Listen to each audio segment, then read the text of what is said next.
नमस्कार दोस्तों, कैसे हैं आप लोग। आज हम आपको ऐसी कहानी सुनाएंगे जो लालच से लेकर है।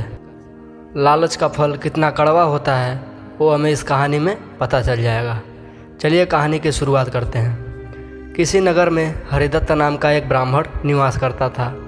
उसकी खेती साधारण ही थी, अधिकांश समय वह खाली ही रहता था। एक बार गर्मियों के मौसम में वह इसी प्रकार अपने खेत पर वृक्ष की हवा में लेटा हुआ था। सोए सोए अपने नज़दीक ही सांप का बिल देखा। उस पर सांप फन फैलाए बैठा था। उसको देखकर ब्राह्मण विचार करने लगा कि हो न हो यही मेरे क्षेत्र का देवता है। मैंने कभी इसकी पूजा नहीं की, मैं आज अवश्य इसकी पूजा करूँगा। यह विचार मन में आते ही वह उठा और कहीं से जाकर दूध मांग लाया। उसने एक मिट्टी के बर्तन में रखा और बिल के समीप जाकर बोला, हे क्षेत्रपाल, आज तक मुझे आपके विषय में मालूम नहीं था, इसलिए मैं किसी प्रकार की पूजा अर्चना नहीं कर पाया। आप मेरे इस अपराध को क्षमा कर मुझ पर कृपा कीजिए और मुझे धन्य धान्य से समृद्ध कीजिए।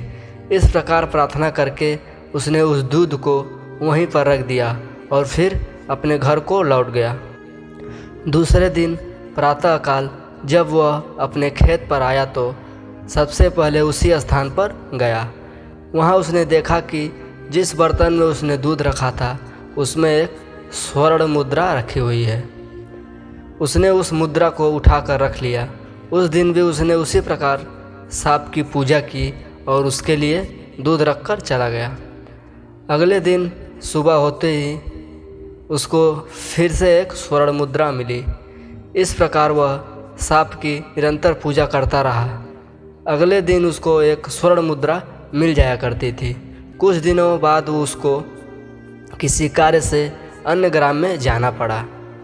उसने अपने पुत्र को उस स्थान पर दूध रखने का निर्देश दिया। उस दिन उसका पुत्र गया और वहाँ दूध रखाया। दूसरे दिन जब वह पुनः दूध रखने के लिए गया तो देखा कि वहाँ स्वर्ण मुद्रा रखी हुई है। उसने उस मुद्रा को उठा लिया और मन ही मन में सोचने लगा कि निश्चित ही इस बिल के अंदर स्वर्ण मुद्राओं का भंडार है। मन में यह विचार आते ही उसने निश्चय किया कि बिल को खोदकर सारी मुद्राएं ले ली जाए। सांप का भय था, किंतु जब दूध पीने के लिए सांप बाहर निकला तो उसने उसके सिर पर लाठी का प्रहार कर दिया। इससे सर्प तो मरा नहीं और इस प्रकार से क्रोध होकर उसने ब्राह्मण पुत्र को अपने विष भरे दांतों से काटा कि उसकी तत्काल ही मृत्यु हो गई। उसके संबंधियों ने उस लड़के को वहीं उसी खेत पर जला दिया। कहा जाता है कि लालच का फल मीठा नहीं हो सकता है। इसलिए दोस्तों, हम आपसे निवेदन करते हैं कि आप भी अपने लाइफ में कभी भी लालच मत करिएगा। जो भी कुछ है आपके अपने मेहनत पर निर्भर करता है। धन्यवाद।